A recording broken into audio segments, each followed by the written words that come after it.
ಆತ್ಮೀಯ ಸ್ನೇಹಿತರೆ, ಎಲ್ಲರಿಗೂ ನಮಸ್ಕಾರ. ಕರ್ನಾಟಕ ಒಲಿಂಪಿಕ್ ಅಸೋಸಿಯೇಷನ್ನ ಅಧ್ಯಕ್ಷರು ಗೋವಿಂದರಾಜ್ ಅವರೇ, ಕರ್ನಾಟಕ ಒಲಿಂಪಿಕ್ ಅಸೋಸಿಯೇಷನ್ನ ಕಾರ್ಯದರ್ಶಿ ಅನಂತರಾಜ್ ಅವರೇ, ನೀವಿಬ್ರು ಇರೋದೇ ಇಲ್ಲಿಗಲ್. ನೀವು ಇಲ್ಲಿಗಲ್ ಆಗಿ ಸ್ಟೇಟ್ ಅಸೋಸಿಯೇಷನ್ಸ್ಗಳಿಗೆ ಸಪೋರ್ಟ್ ಮಾಡಿ, ಸ್ಟೇಟ್ ಅಸೋಸಿಯೇಷನ್ಸ್ಗೆ ಡೆವಲಪ್ ಮಾಡಿ, ರಾಜ್ಯದಲ್ಲಿ ಒಂದು ಒಳ್ಳೆ ಹೆಸರು ಮಾಡೋ ಬದಲು ನೀವಿಬ್ರು ಅಧ್ವಾನ ಆಗೋದ್ರಿ. ರಾಜ್ಯದಲ್ಲಿ ವಾಲಿಬಾಲ್ ಬೇರೆ ಬೇರೆ ಕ್ರೀಡೆಗಳನ್ನ ಎಲ್ಲ ಸಾಯಿಸಿ ಸರ್ವನಾಶನ ಮಾಡಾಕ್ಬಿಟ್ರಿ. ನಮ್ಮ ವಾಲಿಬಾಲ್ ಅಲ್ಲಿ ಉದಾಹರಣೆಗೆ ಗೋವಿಂದರಾಜು, ಅನಂತರಾಜು ಕಾರ್ಯದರ್ಶಿ ಇವರೆಲ್ಲ ಸೇರಿ ಒಂದು ಹೊಸ ವಾಲಿಬಾಲ್ ಅಸೋಸಿಯೇಷನ್ ಅಂತ ಮಾಡಿದ್ರು. ಅದೇನು ಅವ್ರು ವಾಲಿಬಾಲ್ ಅಸೋಸಿಯೇಷನ್ ಅಂತ ಮಾಡಿದ್ರು, ಅವರು ಯಾರು ಕೈ ಬಾಯಿ ಕಚ್ಚೆ ಯಾರ್ದು ಭದ್ರ ಇಲ್ಲ. ಅವ್ರು ಅದೆಲ್ಲ ಮಾಡ್ತಾ ಇರೋದು ನನ್ನೊಬ್ಬನ್ ಕರುಬ್ ಮಾಡಕ್ಕೆ. ರೇ ಗೋವಿಂದರಾಜು, ಅನಂತರಾಜು, ನೀವ್ಯಾರು ನನ್ ಕರುಬ್ ಮಾಡಕ್ಕಾಗಲ್ಲ. ನನ್ ಕರುಬ್ ಮಾಡ್ಬೇಕು, ನನ್ ಮುಗಿಸ್ಬೇಕು ಅಂದ್ರೆ ನನ್ನ ಬೆಳೆಸಿದಂತ, ನನ್ಗೆ ಆಶೀರ್ವಾದ ಮಾಡಿರುವಂತ ಭಗವಂತ ಮತ್ತೆ ನನ್ನ ಜನ ನನ್ ಕೈ ಬಿಟ್ರೆ ಮಾತ್ರ ನಾನು ಆಗೋದು. ನೀವೆಷ್ಟು ನಾನು ತುಳಿತಿರೋ ಸ್ಪ್ರಿಂಗ್ ಇದ್ದಂಗೆ, ಎಷ್ಟು ಪ್ರೆಸ್ ಮಾಡ್ತಿರೋ ಅಷ್ಟು ಬೆಳಿತೀನಿ, ಅಷ್ಟು ಮೇಲಕ್ಕೆ ನಾನು ಹೋಗ್ತೀನಿ. ಏನು ಮಾಡಕ್ಕಾಗಲ್ಲ ರೀ. ನೀವು ಒಂದು ಅಸೋಸಿಯೇಷನ್ ಮಾಡಿದ್ದೀರಾ, ನೀವು ಆ ಅಸೋಸಿಯೇಷನ್ ನಲ್ಲಿ ನೀವು ಮಾಡಿರೋದು ಬರೀ ದಸರಾ ಮತ್ತೆ ನೀವು 5 ವರ್ಷನೋ 4 ವರ್ಷಕ್ಕೆ ಒಂದ್ಸಾರಿ ಮಾಡೋ ಒಲಿಂಪಿಕ್ ಗೇಮು, ಅದಕ್ಕೋಸ್ಕರ ಒಂದು ಅಸೋಸಿಯೇಷನ್ ನೀವು ಮಾಡ್ಕೊಂಡ್ರಿ. ಅವನೊಂದ್ ಯಾವ್ದೋ ಅಸೋಸಿಯೇಷನ್ ಮಾಡೋನೆ, ಮಹಾರಾಜ ಕಿಂಗ್ ಆಫ್ ಕರಪ್ಷನ್ ರಾಮೋತಾರು, ಆ ಅಸೋಸಿಯೇಷನ್ ಮಾಡಿರೋರು ಈ ಬ್ಲಾಕ್ ಟೂರ್ನಮೆಂಟ್ಗಳು ಮತ್ತೆ ಎಲ್ಲಿ ಯಾವ ಸ್ಕೂಲ್ ಟೂರ್ನಮೆಂಟು ಯಾವ್ದಾಗುತ್ತೋ ಅದರಿಂದ ಕಡೆ ಅವನು ಓಡೋಗವನೆ. ಅವನು ಊರೆಲ್ಲ ಸುತ್ತಾವನೆ, ಆ ಹುಡುಗರು ಆ ಉಕ್ಕೆ ಹಿಂದೇನು ಗೊತ್ತಿಲ್ಲ ಮುಂದೇನು ಗೊತ್ತಿಲ್ಲ ಅಂತ. ಅವ್ರು ಯಾರು ಅನ್ನೋದು ಅವ್ರಿಗೆ ಗೊತ್ತಿಲ್ಲ. ಅವ್ರು ಹೋಗಿ ನಾನು ಅಧ್ಯಕ್ಷ, ನಾನು ಸೆಕ್ರೆಟರಿ, ನಾನು ಅಂತ ಅವ್ರವ್ರವ್ರನ್ನೇ ಹೇಳ್ಕೊಂಡು ತಿರುಗ್ತಾವ್ರೆ. ನಾನ್ ಪ್ರೆಸಿಡೆಂಟು ಅಂತ ಯಾರು ಕೇಳೋಕೆ ಆಗ್ತಾ ಇಲ್ಲ, ಯಾರು ಒಪ್ಪಕ್ಕೂ ತಯಾರಿಲ್ಲ.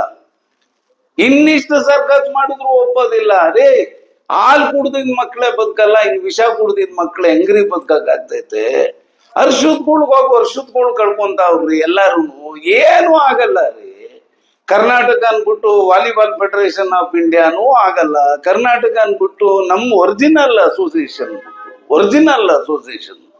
ನಾವೆಲ್ಲ ಏನಿದೀವಿ, ನಮ್ಮನ್ ಬಿಟ್ಟು ನೀನ್ ಇನ್ನ 10 ಅಸೋಸಿಯೇಷನ್ ನಿಂಗ್ ಕಟ್ಟು ಗೋವಿಂದರಾಜು, ಅನಂತರಾಜು, ನೀನೇನು ಮಾಡಕ್ಕಾಗಲ್ಲ ಅಂತ.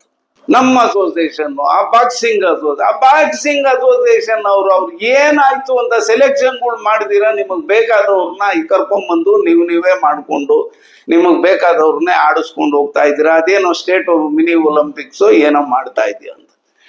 ಇದಕ್ಕೇನೋ ಅವ್ರು ಬಂದ್ ಕೇಳಿದಕ್ಕೆ ಅವ್ರಿಗೆ ಹೇಳ್ಬಿಟ್ಟು ಅವ್ರ ಪೊಲೀಸ್ಗೆ ಹೇಳಿ ಅರೆಸ್ಟ್ ಮಾಡಿಸಿ ಅವ್ರ ಮೇಲೆ ಕಂಪ್ಲೇಂಟ್ ಕೊಟ್ಟು ಅವ್ರ ಮೇಲೆ ಎಷ್ಟ್ ದಿನ ರೀ ಮಾಡ್ತೀರಾ? ಏನ್ ಜೈಲಿಗೆ ಹಾಕಿಸ್ಬಿಡ್ತೀರೇನ್ರಿ? ಏನ್ರಿ ಮಾಡಕ್ಕಾಗುತ್ತೆ ನೀವು? ಈ ದೇಶದಲ್ಲಿ ನಿನ್ಗೊಂದ್ ಕಾನೂನು, ಇನ್ನೊಬ್ಬರಿಗೊಂದ್ ಕಾನೂನು ಇದೆ, ಎಲ್ಲಾರ್ಗು ಒಂದೇ ರೀ. ನಮಗ್ ಪ್ರತಿಭಟಿಸೋ ಹಕ್ಕಿದೆ. ನೀನ್ ಮಾಡಿರೋ ತಪ್ಪು, ನೀನ್ ಮಾಡ್ತಾ ಇರೋ ಅನ್ಯಾಯ ಇದೆ, ಪ್ರತಿಭಟಿಸ್ತಾರೆ. ಆ ರಾಜ್ಕುಮಾರ್ನ ಹೋಗಿ ಅರೆಸ್ಟ್ ಮಾಡಿಸಿ ಅವನ್ಗೋಗಿ ಅವ್ನ್ ಕೊಡಬಾರ್ದು ತೊಂದ್ರೆ ಆ ಬಾಕ್ಸಿಂಗ್ ಅವ್ರಿಗೆ. ಯಾಕ್ರಿ ಇವೆಲ್ಲ ಮಾಡ್ತೀರಾ? ಮಾಡ್ರಿ, ಇದೆಲ್ಲ ದೋಸೆ ತಿರುವಾಗ್ದಂಗ್ರಿ. ಇವತ್ ನಿಮ್ ಕಾಲ, ನಾಳೆ ಇನ್ನೊಬ್ಬರ ಕಾಲ ಬಂದೇ ಬರ್ತೈತೆ, ನಾಳೆ ನಮಗೂ ಒಂದ್ ಕಾಲ ಬಂದೇ ಬರ್ತೈತೆ. ನಾವು ನಿನ್ನಂಗೆ ಯಾರ ಮೇಲೂ ದ್ವೇಷ ತೀರಿಸ್ಕೊಳ್ಳಲ್ಲ ರೀ. ಎಲ್ಲಾರ್ನು ಯಾರು ಇಂಟ್ರೆಸ್ಟ್ ಇದಾರೆ ಎಲ್ಲಾರ್ನು ಒಟ್ಟು ಕಟ್ಕೊಂಡು ಹೋಗ್ತೀವಿ. ನಿಮ್ಮಂಗ್ ಒಡೆದಾಡೋ ಜನ ಅಲ್ಲ ನಾವು ಸಂಘಟಕರು, ಸಂಘಟನೆಯಲ್ಲಿ ನಂಬಿಕೆ ಇರೋರು, ಸಂಘಟನೆ ಮಾಡ್ತೀವಿ, ವರ್ಕ್ ಮಾಡ್ತೀವಿ, 24 hours ಕೆಲಸ ಮಾಡ್ತೀವಿ. ನಮಗ್ 0 ಇದ್ದಂತ ವಾಲಿಬಾಲ್ ಇವತ್ತು ಈ ಮಟ್ಟಕ್ಕೆ ತಂದ್ವಿ. ಒಡೆದು ಏನೇನೋ ಮಾಡ್ತಾ ಇದೆಯಾ. ಅಲ್ಪರು ನಮ್ಮ ಯಾರನ್ನ ನೀನ್ ಕರ್ಕೊಂಡು ಇವಾಗ ಅಸೋಸಿಯೇಷನ್ ಅದು ಇದು ಮಾಡ್ತೀನಿ ಅಂತ ಹೋಗ್ತಾ ಇದೀಯಾ, ಅಲ್ಪರು ಅವ್ರು ಯಾರು ಅನ್ನೋದೇ ಅವ್ರಿಗೆ ಗೊತ್ತಿಲ್ಲ. ಅವ್ರವ್ರ ಬೋರ್ಡ್ಗಳು ಹಾಕೊಂಡು ನಾನ್ ಪ್ರೆಸಿಡೆಂಟು, ನಾನ್ ಸೆಕ್ರೆಟರಿ, ನಾನ್ ಟ್ರೆಜರರು ಅಂತ ಅವ್ರವ್ರವ್ರೇ ಅನೌನ್ಸ್ ಮಾಡ್ಕೊಂಡು ಹೋಗ್ತಾರೆ. ಅದು ಎಷ್ಟು ಜಲ್ದಿ ಆಗುತ್ತೋ ಅಷ್ಟೇ ಜಲ್ದಿ. ಒಬ್ಬ ದೀಪ ಪ್ರಕಾಶ ಜಾಸ್ತಿ ಆದಾಗ ಆರೋ ಟೈಮ್ ಬಂದಾಗ ಹಂಗಾಗೋದು. ಅರ್ಥ ಆಯ್ತಾ?